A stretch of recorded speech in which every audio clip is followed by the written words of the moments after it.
আপনারা দেখছেন একুশে টেলিভিশন। আমন্ত্রণ জানাচ্ছি একুশে রাতে। 1971-এর যে মুক্তিযুদ্ধ, সেই যুদ্ধকে আমরা সবসময় দেখে এসেছি পাকিস্তান এবং ভারত দুপক্ষই তারা নিজেদের মধ্যকার যুদ্ধ হিসেবে দাবি করে এবং বাংলাদেশ সেখান থেকে একেবারে বাইরে চলে যায়। কিন্তু এবার ভারতের প্রধানমন্ত্রী নরেন্দ্র মোদী যে ভাষাতে কথা বললেন, আপনারা নিশ্চয়ই শুনেছেন তিনি কি বলেছেন। 16 ডিসেম্বরকে তাদের বিজয় হিসেবে উল্লেখ করেছে। ভারতের কোনো রাষ্ট্রপ্রধান বা সরকার প্রধানের মুখ থেকে একেবারে সরাসরি এইভাবে এরকম উচ্চারণ আমরা সম্ভবত এই প্রথম শুনলাম।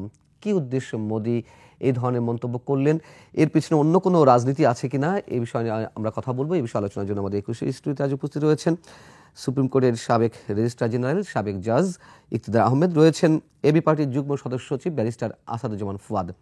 আমি ইকতিদার আহমেদ, আপনার কাছে প্রথমেই এই বিষয়ে আপনার প্রতিক্রিয়া জানতে চাই। নরেন্দ্র মোদী তার মন্তব্যের মধ্য দিয়ে এক ধরনের ঔদ্ধত্য প্রকাশ করেছেন কিনা এটি জানতে চাই, এবং একই সঙ্গে কি কারণ এটি এই মুহূর্তে বলার। দেখুন, যে নরেন্দ্র মোদী যে মন্তব্যটি করেছেন এটা তো হচ্ছিল তার টুইটারে। এটা হচ্ছিল যে একটা যে অনলাইন মাধ্যম, সেখানে উনি এটা বলেছেন। আমরা অনেকটা ধরে নিতে পারি এটা হচ্ছিল ইন্ডিয়ান গভর্নমেন্টের কোনো অফিসিয়াল পজিশন না, এটা হচ্ছে তার ব্যক্তিগত অবস্থান এবং ব্যক্তিগতভাবেই তিনি তার এই অবস্থানটা ব্যক্ত করেছেন। এখন আপনাকে একটা জিনিস দেখতে হবে যে আমাদের যে পতিত সরকার, ইতিপূর্বে যারা ক্ষমতাসীন ছিল, তাদের সাথে ভারতের যে বর্তমান যে ক্ষমতাসীন, এদের একটা সখ্যতা ছিল এবং তারা ওই পতিত সরকারের যে পতন বা পরাজয়, এটাকে তারা কিন্তু সেভাবে মেনে নিতে পারেনি। এবং আমরা তখন দেখেছি যে যখন এই যে আমাদের এই যে তারা তো দীর্ঘ 14 বছরের অধিক সময় ক্ষমতাসীন ছিল, সে সময় কিন্তু ভারতের পক্ষ থেকে এই ধরনের কোনো মন্তব্য বা বক্তব্য আসেনি। এটা হচ্ছিল যে মন্তব্য বা বক্তব্যটি এসেছে, এটা আমি মনে করি যে এটা হচ্ছিল অনভিপ্রেত এবং দুঃখজনক, এবং এটা হচ্ছিল একটা দেশের হচ্ছিল স্বাধীনতা বা সার্বভৌমত্ব বা স্বাধিকার আন্দোলনকে খাটো করে দেখার সামিল। তো আমাদের যে আপনি যদি আমাদের যে এই স্বাধিকার বা স্বাধীনতা আন্দোলন, এটা একটা ঐতিহাসিক প্রেক্ষাপট রয়েছে যে 1970 সালে একটা নির্বাচন হয়েছিল। ওই নির্বাচনে বাংলাদেশে যে বিজয়ী দলকে ক্ষমতা হস্তান্তর করা হয় নাই, এবং ক্ষমতা হস্তান্তর না করার কারণেই কিন্তু আমাদের যে এখানে হচ্ছিল যে মুক্তি সংগ্রাম, এটা স্বাধিকার সংগ্রামে রূপ নেয়। ক্ষমতা হস্তান্তর যদি করতো তাহলে হয়তো আমাদের এই স্বাধীনতা আন্দোলন এভাবে হয়তো হতো না, এবং ভারত সেই সুযোগটি নিয়েছে। এখন পৃথিবীর শুধু ভারত না, পৃথিবীর অন্যান্য দেশেও কিন্তু স্বাধিকার বা স্বাধীনতা আন্দোলন হয়েছে। আমরা সেখানে দেখেছি, যেমন ভিয়েতনামের ক্ষেত্রে আমরা দেখেছি যে পৃথিবীর মহাশক্তিধর রাষ্ট্রের সাথে তাদের হলো যুদ্ধ হয়েছিল, এবং সেক্ষেত্রে আমরা দেখেছি যে চীন এবং সোভিয়েত ইউনিয়ন ভিয়েতনামের সপক্ষে এসে দাঁড়িয়েছিল। তো বাংলাদেশের ক্ষেত্রেও আমরা দেখেছি যে যখন আমাদের এখানে স্বাধিকার আন্দোলন চলে, ভারত সাহায্য এবং সহযোগিতা করেছে, এবং ভারত ছাড়াও অন্যান্য দেশও সাহায্যের হাত প্রশস্ত করেছিল, সেখানে সোভিয়েত ব্লক বলেন বা ইউরোপীয় দেশ বলেন। আর তখন আমেরিকাতে ক্ষমতাসীন ছিল হলো রিপাবলিকানরা। তো রিপাবলিকানদের অবস্থান ছিল পাকিস্তানের সপক্ষে, আবার ডেমোক্রেট যারা ছিল ওদের অবস্থান ছিল আমাদের হলো এই যে স্বাধীনতার সপক্ষে। এবং এডওয়ার্ড কেনেডি, আপনি নিশ্চয়ই জানেন, সিনেটর এডওয়ার্ড কেনেডি, তখন তিনি আমাদের ভারতে এসেছিলেন এবং বিভিন্ন শরণার্থী শিবির তিনি পরিদর্শন করেছিলেন। তো এখন যে আমাদের যে স্বাধীনতা সংগ্রাম বা স্বাধীনতা আন্দোলন যেটা হয়েছে, এটা আমরা দেখেছি যে তখন যে ভারতের যে অবস্থান আমাদের সপক্ষে ছিল, এটা কিন্তু বিভিন্ন কারণ আছে। এটা ধরুন রাজনৈতিক কারণ আছে, অর্থনৈতিক কারণ আছে, এবং এটা আবার তাদের যে ব্যবসায়িক যে স্বার্থ সেটাও আছে। তো রাজনৈতিক কারণ কি, তাদের রাজনৈতিক উদ্দেশ্য ছিল যে পাকিস্তান রাষ্ট্রটাকে তারা যদি দুর্বল করে দিতে পারে, এখানে যদি তাদের অনুগত যদি একটা রাষ্ট্র যদি আসে, তাহলে এখানে হয়তো তার যে ডিফেন্স বাজেট, যেটা ওই ডিফেন্স বাজেট তার হয়তো এত লাগবে না। আর একটা হলো যে ব্যবসায়িক উদ্দেশ্য বা অর্থনৈতিক যে তার যে এই লক্ষ্য। তো সেটা ছিল যে আমরা দেখেছি যে পাকিস্তান আমলে দিন ইস্ট পাকিস্তানের সাথে ভারতের কোনো কিন্তু বাণিজ্য ছিল না। এখন দেখা গিয়েছে যে বাংলাদেশের সেকেন্ড লার্জেস্ট এই যে বিজনেস পার্টনার ভারত। সেখান থেকে মোর দেন $14 বিলিয়ন এখানে এক্সপোর্ট হচ্ছে। আমরা এক্সপোর্ট করছি ভারতে। আমরা জানি যে তাদের অবশ্যই স্বার্থ ছিল, বহুমাত্রিক স্বার্থ ছিল, কিন্তু 53 বছর পরে এসে আমি তো বললাম ভূমিকাটা যেটা বলছিলাম যে তারা সবসময় দাবি করে তাদের মধ্যে এবং পাকিস্তানের মধ্যে যুদ্ধ, কিন্তু এইভাবে সরাসরি কি এর আগে কখনো মন্তব্য করেছে কোন ধরনের সরকার প্রধান ভারতের? না, এই ধরনের মন্তব্য ইতিপূর্বে আমরা দেখি নাই, এবং এই ধরনের মন্তব্য এখন আমরা দেখতে পাচ্ছি যে আমাদের যে অতীতে যে সরকারটি ছিল, অর্থাৎ যে সরকারটি বিদায় নিয়েছে, ওই সরকারের সাথে তাদের কিন্তু সখ্যতা অন্য ধরনের ছিল। এবং আমাদের যে পতিত প্রধানমন্ত্রী, উনি কোনো এক সভায় বা এটা অনেকটা আপনি বলতে পারেন যে তার বেফাস মন্তব্য বলতে পারেন, যে তিনি বলেছে যে ভারতকে আমরা যা দিয়েছি ভারত এটা চিরজীবন এটা মনে রাখবে। তো এখন ভারতকে কি দিয়েছেন এটা তো আসলে দেশবাসী কিন্তু জানতে চায়। এবং আমাদের যে ভারতের সাথে যে সকল চুক্তি হয়েছে, আমাদের সংবিধানেও কিন্তু আছে আর্টিকেল 145A, সেখানে বলে দেওয়া আছে যে আপনি যদি বিদেশি কোনো রাষ্ট্রের সাথে যদি চুক্তি করেন সেটা হচ্ছে হলো দেশের জনগণের সেটা জানার অধিকার রয়েছে এবং সেটা সংসদে রাষ্ট্রপতির মাধ্যমে সেটা সংসদে উপস্থাপন বা পেশ করতে হবে। এখন ভারতের সাথে আমাদের যে সকল চুক্তি হয়েছে অধিকাংশ চুক্তি হচ্ছে হলো অসম চুক্তি। এখানে দেখা গিয়েছে যে বাংলাদেশের স্বার্থ বিঘ্নিত হয়েছে, এই সকল চুক্তিগুলো কিন্তু উপস্থাপন হয়নি। অতীত সরকার ভারতের সাথে যে ধরনের চুক্তি করেছে কোনো দেশপ্রেমিক সরকার কিন্তু ভারতের সাথে এই ধরনের চুক্তি কিন্তু করবে না। একটু আপনার কি মনে হয় আগে যখন করেনি তখন এখন এসে এই মুহূর্তে এই ধরনের মন্তব্যের কি অর্থ থাকতে পারে? ধন্যবাদ। প্রথম কথা হচ্ছে যে ভারত বাংলাদেশকে কিভাবে শুরু থেকে দেখেছে সেই জায়গাটা পরিষ্কার হওয়া দরকার। আপনি যদি ইতিহাসে ফিরে যান, 1971 সালে যুদ্ধ চলাকালীন অক্টোবর মাসে অস্থায়ী সরকারের সৈয়দ নজরুল ইসলাম সাহেব, যিনি আওয়ামী লীগের 4 নেতার একজন ছিলেন, তার সাথে আপনার ভারতের সরকারের একজন কর্মকর্তার সাথে 7 দফা গোপন চুক্তি হয়েছিল, যেটা আপনি অলি আহাদের জাতীয় রাজনীতি, নুরুল কাদের সাহেবের, উনি কূটনীতিক ছিলেন, ওনার 266 দিনের স্বাধীনতা, অনেক বইতে এই রেফারেন্সটা পাবেন 7 দফা চুক্তির।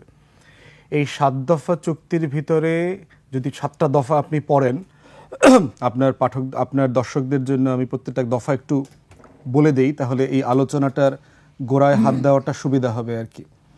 প্রথম দফা ছিল যারা সক্রিয়ভাবে মুক্তিযুদ্ধে অংশ নিয়েছে শুধু তারাই প্রশাসনিক কর্মকর্তা পদে নিয়োজিত থাকতে পারবে, বাকিদেরকে চাকরিচ্যুত করা হবে এবং সেই শূন্য পদ পূরণ করবে ভারতীয় প্রশাসনিক কর্মকর্তারা।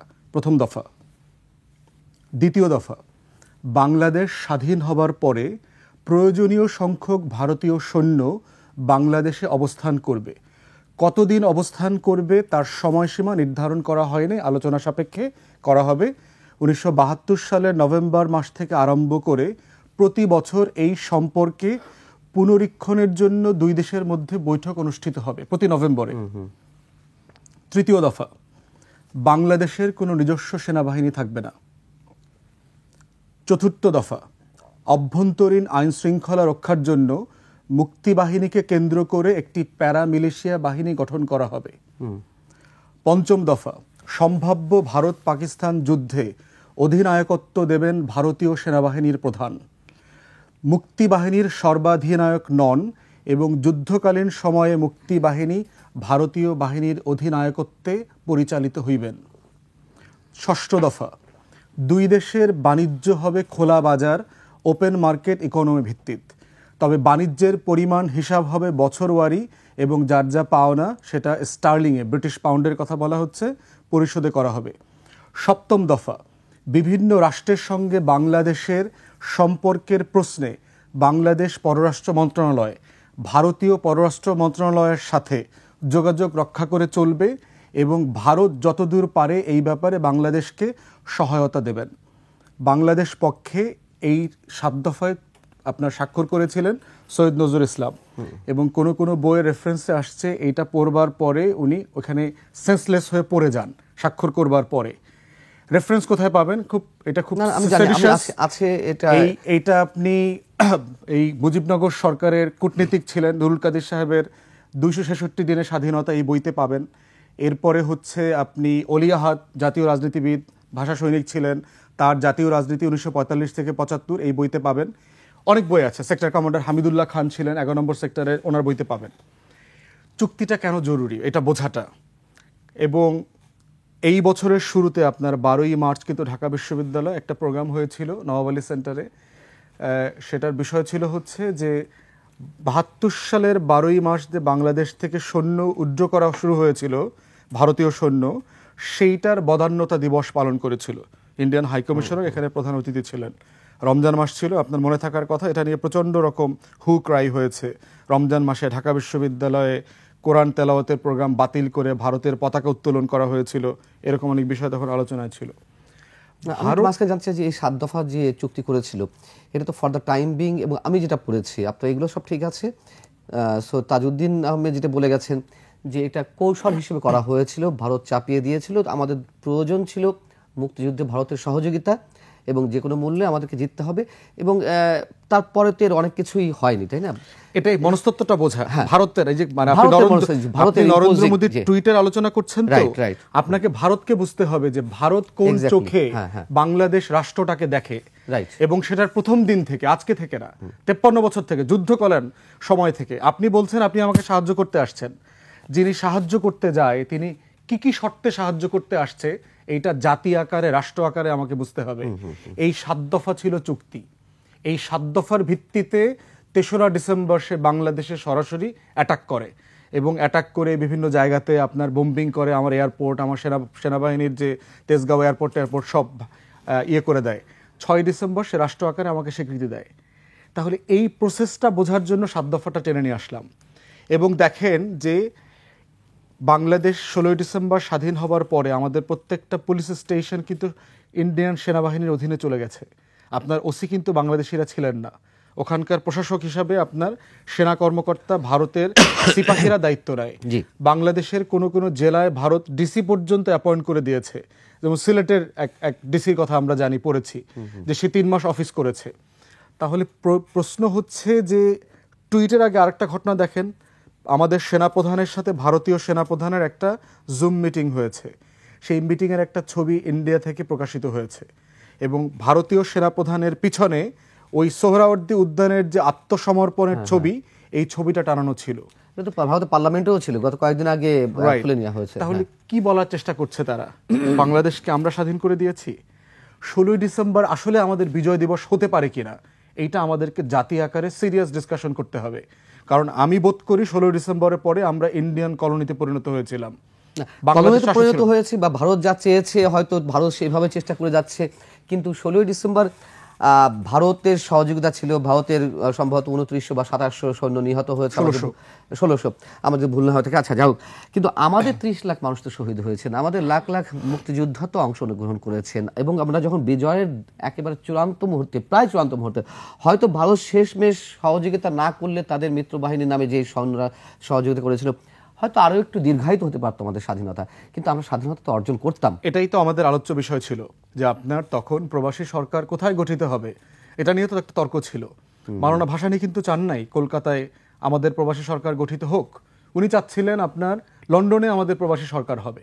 কারণ বাংলাদেশের সবচেয়ে বড় প্রবাসী কমিউনিটি হচ্ছে তখন ইংল্যান্ডে ছিল, অতএব, এবং তারা আমাদের যুদ্ধের পক্ষের মানুষ ছিলেন, সাহায্য সহযোগিতা করছিলেন। মাওলানা ভাসানীর যুক্তি ছিল, যেহেতু একটা গণতান্ত্রিক রাষ্ট্র, আমরা স্বাধীন হইতে চাই, আমাদের সাথে ঐতিহাসিক একটা ঔপনিবেশিক সম্পর্ক আছে, ওখানে আমাদের জন্য এটা নিরাপদ। কিন্তু এটা কিন্তু তখন এটা করা হয়নি। আমাদের যারা সেক্টর কমান্ডাররা ছিলেন, মুক্তিযুদ্ধের সর্বাধিনায়ক জেনারেল ওসমানী থেকে শুরু করে সবাই কিন্তু চাচ্ছিলেন আমাদের পার্বত্য চট্টগ্রামের জঙ্গলে আমাদের একটা হেডকোয়ার্টার তৈরি হোক, প্রবাসী সরকারটা ওখান থেকে আমরা অপারেট করব, নিরাপদে অপারেট করা সম্ভব। কারণ জানেন যে চাকমাদের একটা অংশ থেকে শুরু করে পাহাড়িরা অনেকেই কিন্তু আমাদের যুদ্ধে অংশগ্রহণ করেছে, কিন্তু সেটাও তা করতে দেওয়া হয়নি। কেন করতে দেওয়া হয়নি, এবং কেন তারা এই ভিন্ন মতটা ওখানে তখন রেখেছিলেন? কারণ তারা ভারতের মনস্তত্ত্বটা বুঝতেন, যে ভারত আমাদেরকে একটা কলোনি আকারে ট্রিট করবে। এইখানে দেখেন, আমরা যারা আওয়ামী লীগ এবং শেখ মুজিবের শাসনকালের সমালোচনা করি, শেখ মুজিবুর রহমানের কিন্তু একটা প্রশংসা করতে হবে। সারা 9 মাস আমরা সবাই যুদ্ধ করে যেভাবে দেশটাকে স্বাধীন করেছি, 10ই জানুয়ারি ফিরতি পথে তিনি যে দিল্লি হয়ে এসছেন, ইন্দিরা গান্ধীর সাথে মিটিং করেছেন, সেখানে কিন্তু উনি বলেছেন যে আমার রিকোয়েস্ট হচ্ছে আপনার সৈন্যবাহিনী ইমিডিয়েটলি উঠায় নিয়ে আসতে হবে। চুক্তির মধ্যে যেটা ছিল, চুক্তি থাকবে, পার্মানেন্টলি থাকবে, হ্যাঁ, তার বিরুদ্ধে তিনি কথা বলেছেন ইন্দিরা গান্ধী। এবং ওখানে যারা মিটিং এ ছিলেন, ইন্দিরা গান্ধী এবং তার পিএস, তার পলিটিক্যাল সেক্রেটারি, তার ক্যাবিনেট সেক্রেটারি, সবার ভাষ্য আসছে সবাই নাকি আপনার সারপ্রাইজড হয়ে গেছে, সবার মুখ কালো হয়ে গেছে, এবং কয়েক মিনিটের জন্য সবাই নীরব হয়ে গেছেন, যে দেশ স্বাধীন করে দিলাম, শেখ মুজিব কি বলে, তার সৈন্য উড্র করে নিয়ে আসতে হবে। এবং এই প্রসেস শুরু করার পিছনে যে 12ই মার্চ যে সর্বশেষ কুচকাওয়াজ হয়েছে, সে সময় কিন্তু আপনার ইন্দিরা গান্ধী ওই সময়টাতে ঢাকাতে ছিলেন। 17ই মার্চ তো শেখ মুজিবের জন্মদিন ছিল, এবং শেখ মুজিবকে তিনি বলেছেন, আমার যে সৈন্য উড্র করে নিয়ে গেলাম, এটা আপনার জন্মদিনের উপহার। অতএব এই টোটাল ভারতের মনস্তত্ত্ব যদি আমার মাথায় না থাকে, তাহলে 24-এর গণ অভ্যুত্থান বলেন, স্বাধীন বাংলাদেশ বলেন, স্বাধীন বাংলাদেশের সার্বভৌমত্ব ধরে রাখার প্রশ্ন বলেন, নরেন্দ্র মোদীর টুইট বলেন, আর সেনাপ্রধানের মিটিংয়ের পিছনের ছবি বলেন, এর কোনো জিনিসকে আমরা সামগ্রিক আকারে মোটা দাগে বুঝতে পারবো না, দেখতে পারবো না। তাই বিজয় দিবস পরিবর্তন করা জরুরি। 16 ডিসেম্বর থাকলে প্রত্যেক দিবসের দিন এই মিথ্যা ইন্ডিয়ান হেজিমনির ছবিটা আমাকে মনে করায় দিবে। এইটা আমার মনে হয় নতুন বিতর্কের সৃষ্টি করবে। 16 ডিসেম্বর এটা তো আমাদের নিষ্পত্তি হয়ে গেছে, তাই না?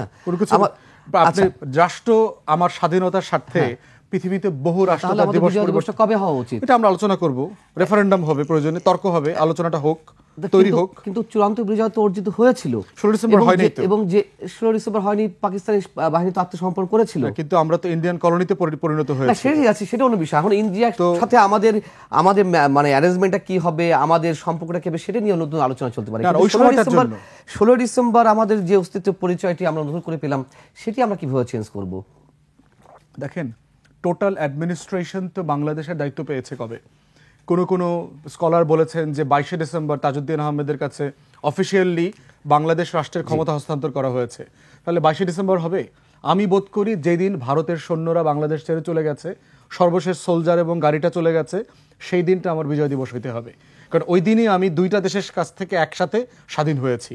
আদারওয়াইজ প্রত্যেক বছর আসলে ভারতের এই আধিপত্যের দিবসটাকে আমাকে মনে করায় দিবে বারবার। আমার লড়াইটা এখানে সেকেন্ডারি হয়ে যাবে। ইকতিদার আহমেদ, এই বিষয়ে আপনার কিছু মন্তব্য আছে? কোনো মন্তব্য? দেখুন, এটা তো ধরেন একটা রাজনৈতিক বিতর্কিত বিষয়। রাজনৈতিক বিষয়ে কিন্তু সবসময় বিতর্ক থাকে। আমি কিছুটা সাপ্লিমেন্ট করি। যেমন যে বাংলাদেশ, আপনার নিশ্চয়ই মনে আছে যে ওআইসি সম্মেলনে বাংলাদেশ যোগ দিয়েছিল, যে ইসলামিক এই সম্মেলনটা হয়েছিল 74 সালে।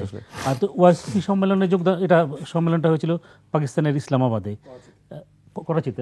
আচ্ছা, যাই হোক, তো এই সম্মেলনে যোগদান পরবর্তী শেখ মুজিব এবং এই যে আমাদের হলো ডক্টর কামাল এবং এই হলো আসাফুদ্দৌলা, উনি তখন হচ্ছিল পানি সম্পদ সচিব, তারা দিল্লিতে গিয়েছিলেন।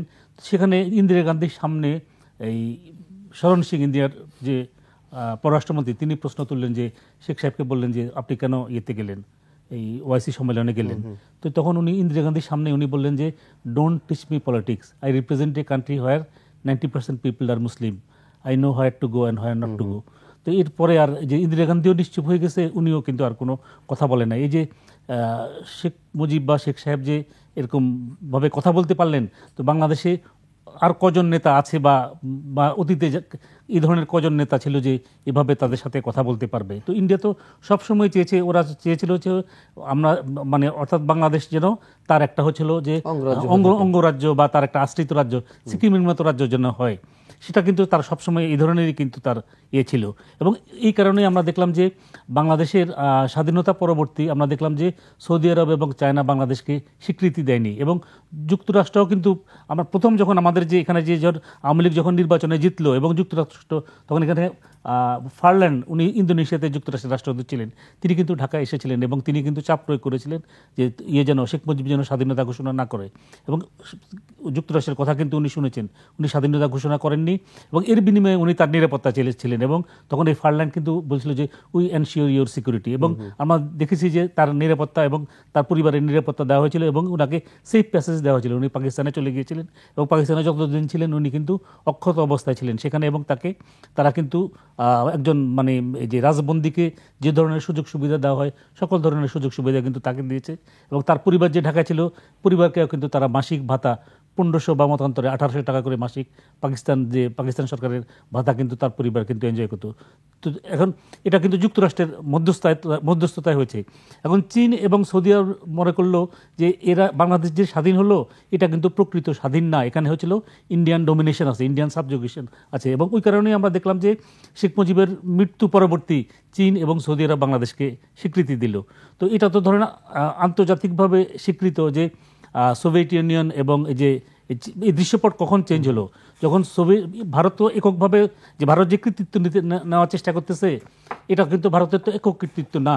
সোভিয়েত ইউনিয়ন যখন সমর্থন দিল যে তারা আমাদের স্বাধীনতা আন্দোলনকে তারা they will extend their whole hearted support to the liberation war of Bangladesh, তখন ভারত একটা শক্তি পেল এবং ওই শক্তির কারণে দেখা গেল যে আন্তর্জাতিক মহলে বা আন্তর্জাতিক অঙ্গনে দেখা গেল যে ইন্ডিয়ান ডিপ্লোমেসি এই যে সোভিয়েত ব্যাকিংয়ের কারণে সফলতা পেতে বসেছে এবং সফলতা পেয়েছে। আর নয় সেখানে তো মার্কিন যুক্তরাষ্ট্র এবং মার্কিন যুক্তরাষ্ট্রের মিত্র অন্যান্য দেশ এবং চায়না তো সরাসরি আমাদের বিপক্ষে অবস্থান নিয়েছিল এবং বিপক্ষে অবস্থান নেওয়ার কারণেই কিন্তু দেখা গেল যে এখানে যে ভারত পাকিস্তান যে যুদ্ধ হলো যে যখন হলো যে সোভিয়েত ইউনিয়ন কিন্তু ভেটো দিয়ে যাচ্ছিল যখন তাদের লক্ষ্য অর্জিত হলো তখন দেখা গেল যে এখানে সিজ ফায়ারটা হলো।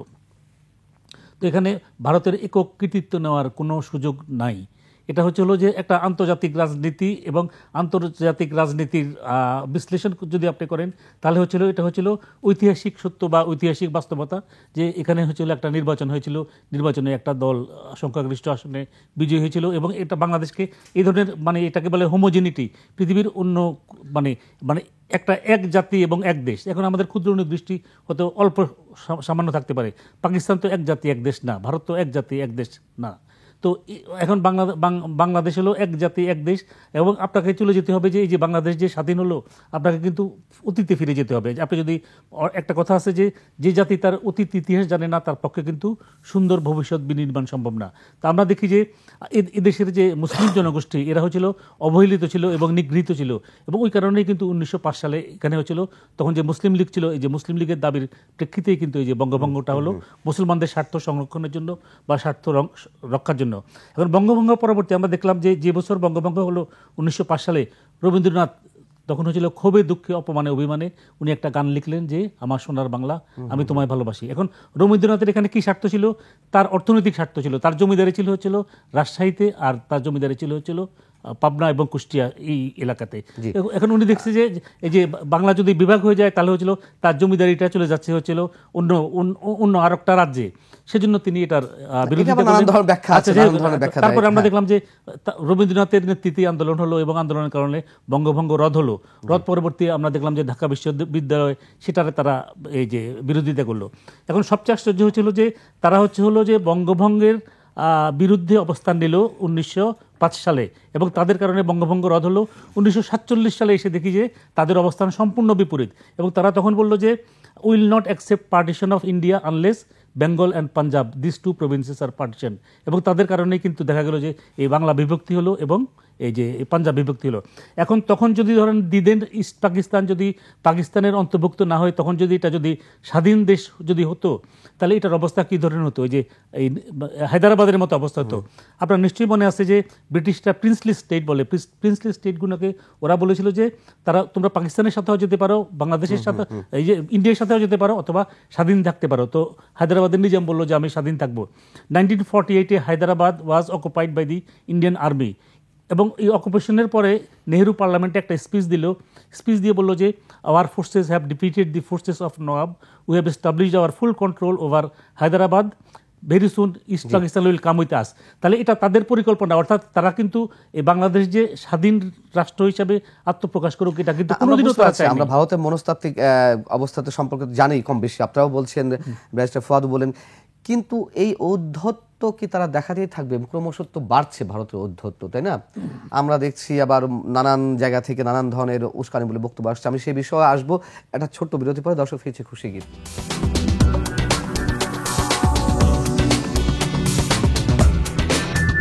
আবার আমন্ত্রণ প্রিয় দর্শক, 21 হাতে ব্যারিস্টার ফুয়াদ।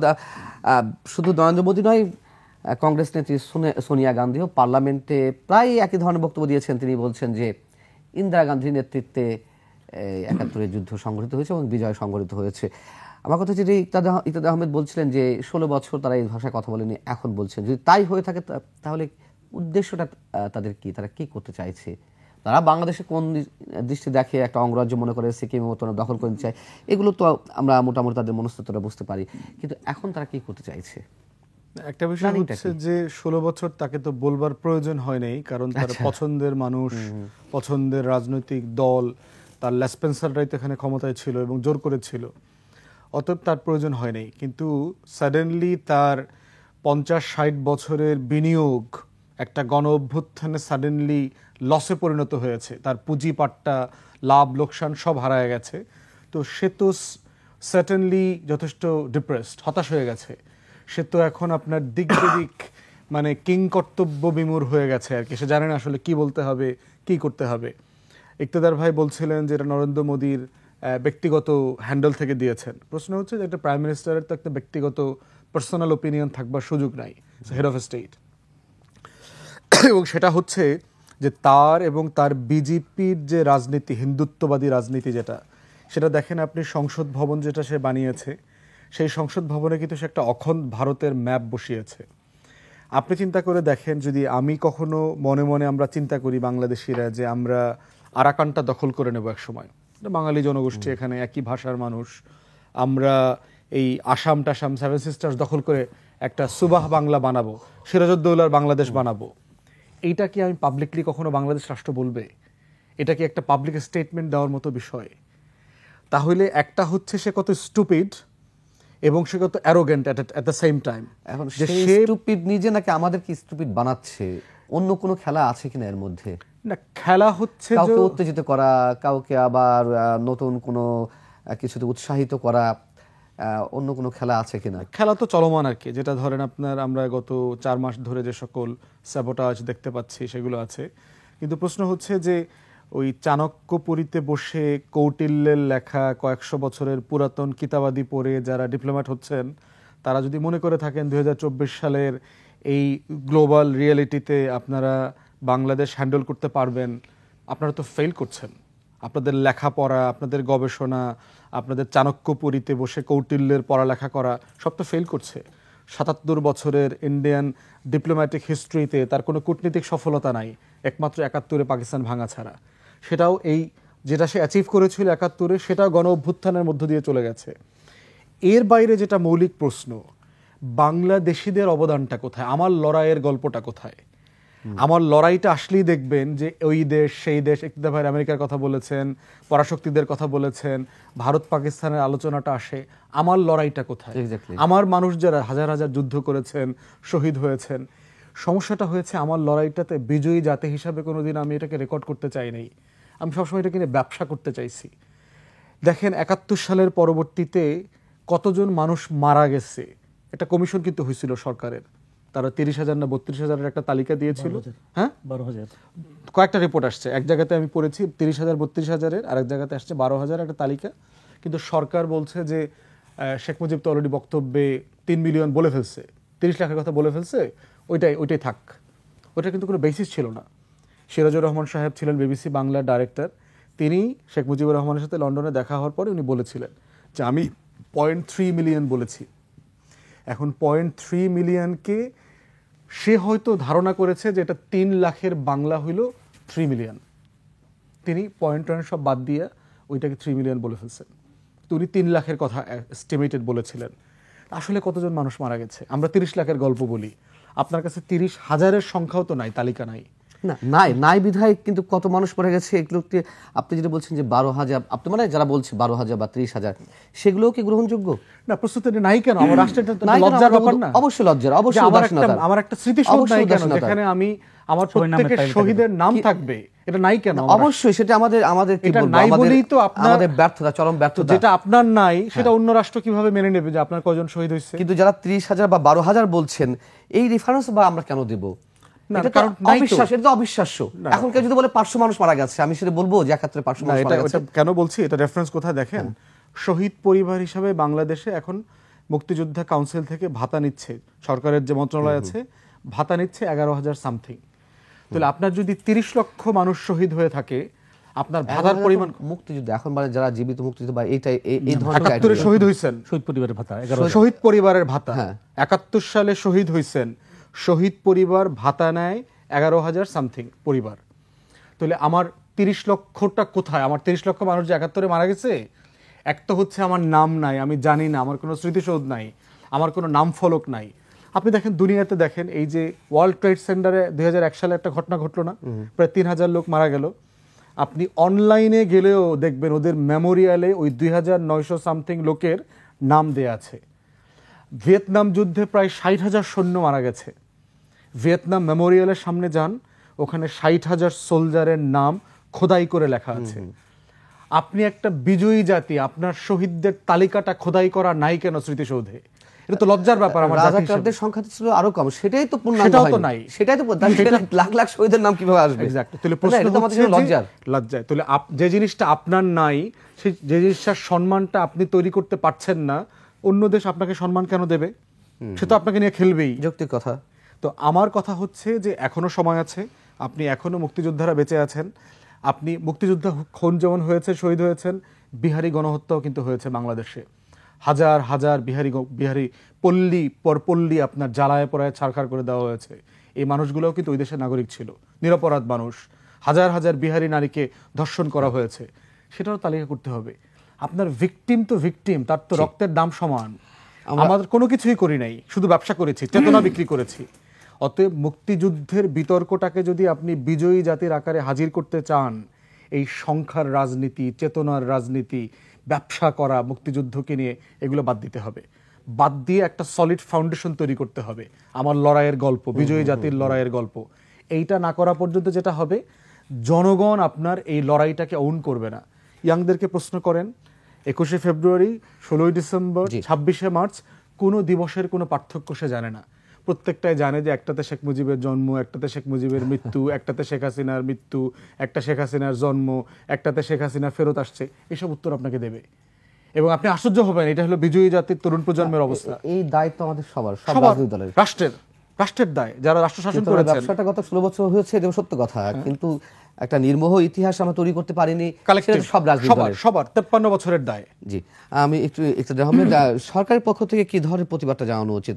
আপনারা তো যার পক্ষ থেকে জানাচ্ছেন ইন্ডিভিজুয়ালি অবস্থান। আচ্ছা, আমি ওই আপনার প্রশ্ন উত্তর দিচ্ছি, একটু সাপ্লিমেন্ট করতে যাচ্ছি যে ওই যে আপনি যে মুক্তিযুদ্ধে যে নিহতের সংখ্যা বললেন, তো এই ব্যাপারে কিন্তু অথেন্টিক বই আছে একটা, হচ্ছে এটা হলো যে আন্তর্জাতিকভাবে স্বীকৃত, এবং উনি অক্সফোর্ডে পিএইচডি করাকালীন এই বইটা লিখেছেন। এটা হচ্ছে it is part of our thesis. এই ভদ্রমহিলার নাম হচ্ছিল শর্মিলা বসু। উনি যে সুভাষ বসুর হচ্ছিল ভাস্তি, শরৎচন্দ্র বসু, হ্যাঁ, শরৎচন্দ্র বসুর উনি হচ্ছিল মেয়ে। তো উনি, ওনার বইটার নাম হচ্ছিল ডেড রেকর্ডিং। তো ওই বইটা যদি আপনি পড়েন, উনি কিন্তু এই বইটা লেখার সময় উনি কিন্তু হচ্ছিল বাংলাদেশের যারা বাংলাদেশের মুক্তিযুদ্ধের সাথে সরাসরি সম্পৃক্ত ছিল তাদেরকে ইন্টারভিউ করেছেন।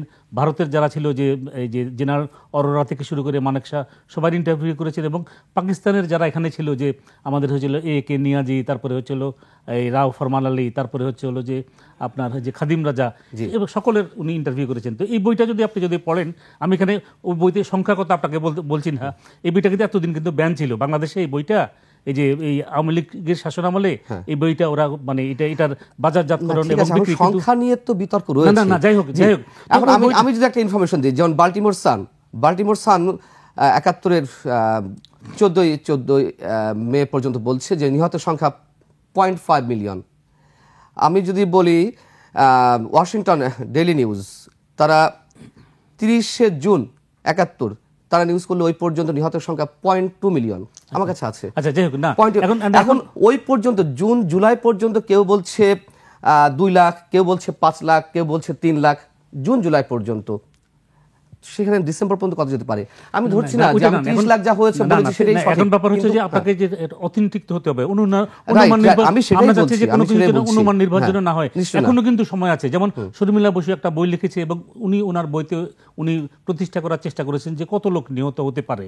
তো এখন তো ধরেন বাংলাদেশে এখন একটা সরকার আছে, অন্তর্বর্তী সরকার, কিন্তু বাংলাদেশে কিন্তু খালি আমি তো মানে অতীত সরকারকে তো দোষারোপ করলে হবে না। আর বিভিন্ন দল তো বাংলাদেশে ক্ষমতাসীন ছিল, কেউই কিন্তু এই উদ্যোগ নেয় নাই। আমরা যদি প্রত্যেকটা ইউনিয়ন পরিষদের চেয়ারম্যানকে যদি বা প্রত্যেকটা জেলা প্রশাসককে বা টিএনওদেরকে যদি দায়িত্ব দেওয়া হতো যে তোমার থানায় এবং কত লোক মারা গিয়েছে, এবং ইউনিয়ন পরিষদের চেয়ারম্যানদেরকে তোমার ইউনিয়নে বা প্রতিটা গ্রামে কত লোক মারা গিয়েছে, এটা তো এখনো তো সম্ভব। এটা তো 53 বছর আগের ঘটনা, তো খুব বেশি দিনের পুরানো ঘটনা।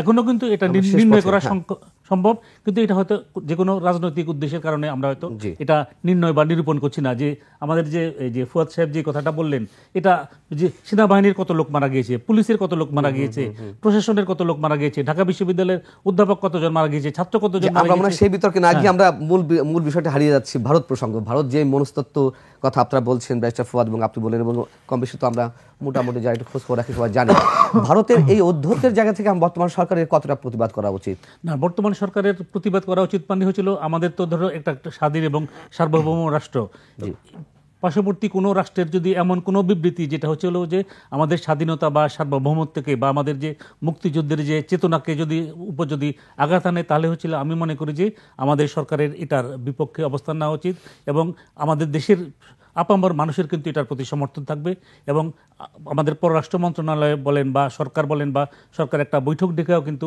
সরকার এই ব্যাপারে তার স্পষ্ট অবস্থান সরকার ব্যক্ত করতে পারে। জি, আমি একটু ব্যারিস্টার ফুয়াদ আপনার কাছ থেকে 1 মিনিটে মন্তব্য শুনে মানে সর্বশেষ মন্তব্য শুনে আমরা শেষ করব। টেকনিক্যালি একটু ডিফিকাল্টি আছে হচ্ছে যেখানে নরেন্দ্র মোদীর পার্সোনাল অ্যাকাউন্ট থেকে এক্সে এটা টুইটটা করা হয়েছে। এখন ভারত সরকার হয়তো টেকনিক্যালি বলবার চেষ্টা করবে যে ওয়েল এটা তো প্রাইম মিনিস্টার ক্যাপাসিটিতে উনি এই বক্তব্যটা দেন নাই, এটা ইন্ডিয়ান স্টেটের কোনো বক্তব্য না, এটা বলার চেষ্টা কিন্তু করতে সংসদে পারে। প্রিয়াঙ্কা গান্ধী একই ধরনের কথা বলছে যে ইন্দিরা গান্ধীর নেতৃত্বে 16 ডিসেম্বর বিজয় অর্জিত হয়েছে, বলেনি বাংলাদেশে বিজয় অর্জিত হয়েছে। 16 ডিসেম্বর ইন্দিরা গান্ধীর নেতৃত্বে পাকিস্তানের সঙ্গে যুদ্ধে বিজয় সূচিত হয়েছে। রাইট। এখন এটা হচ্ছে যে অন্তর্বর্তীকালীন সরকারকে আগে মোটা দাগে ঠিক করতে হবে ভারতের সাথে তার সম্পর্কের রোডম্যাপটা কি হবে।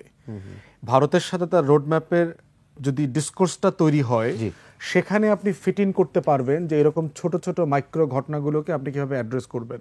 আদারওয়াইজ ব্যক্তি আকারে ধরেন আমরা যেভাবে এই বিষয়গুলোতে নিয়ে কথা বলতে পারি, রাষ্ট্রকে ম্যাক্রো লেভেলে দেখতে হয় ঘটনাগুলোকে, এবং রাষ্ট্রের যে ফরেন পলিসি ইস্যুজ আছে, লং টার্ম রিলেশনশিপের ব্যাপার আছে, বাইল্যাটারাল তর্ক বিতর্কগুলো আছে, চাওয়া পাওয়া লেনদেন আছে, এই সামগ্রিক আকারে রাষ্ট্রকে দেখে ওখানে সিদ্ধান্ত নিতে হয়।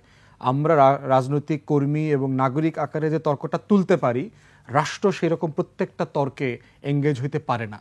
এটা রাষ্ট্রের একটা সীমাবদ্ধতা বলতে পারেন, এবং দীর্ঘমেয়াদী সম্পর্কের বাস্তবতাও সেটা না। তো এই জন্য আমরা বোধ করছি যে অন্তর্বর্তীকালীন সরকার তার ভারত সম্পর্কটা আগে ডিসাইসিভলি ঠিক করবেন। এর উপরে হচ্ছে এইরকম ছোট ছোট ইস্যুসগুলোকে আপনি কিভাবে কালেকটিভলি অ্যাড্রেস করবেন সেটা করা দরকার। মোটা দাগে কাজটা আসলে নাগরিকদের, তরুণদের, সকল রাজনৈতিক দল, নাগরিক সমাজের, তারা তার প্রতিবাদের মাধ্যমে এই লড়াইটা চালিয়ে যাবে। অনেক ধন্যবাদ ব্যারিস্টার ফুয়াদ, ধন্যবাদ ইকতাদার আহমেদ। আপনাকে দর্শক শেষ করছি। নিশ্চয়ই আমাদের ইতিহাস নিয়ে অনেক তর্ক বিতর্ক আগামীতেও চলবে, তবে ব্যারিস্টার ফুয়াদ এবং ইকতাদার আহমেদ যা বলছিলেন যে আমাদের একটা নির্মোহ ইতিহাস রচনার প্রয়োজন। ইতিহাস তো ইতিহাসের গতি চলবে, তবে তথ্য উপাত্ত দিয়ে আমাদের ইতিহাসকে ধরে রাখার যে বিষয়টি, সেটি নিশ্চয়ই কাউকে না কাউকে করতে হবে, কিন্তু যারা করবে না তারা নিশ্চয়ই সবসময় প্রশ্নবিদ্ধ থাকবে। আল্লাহ হাফিজ, শুভরাত্রি।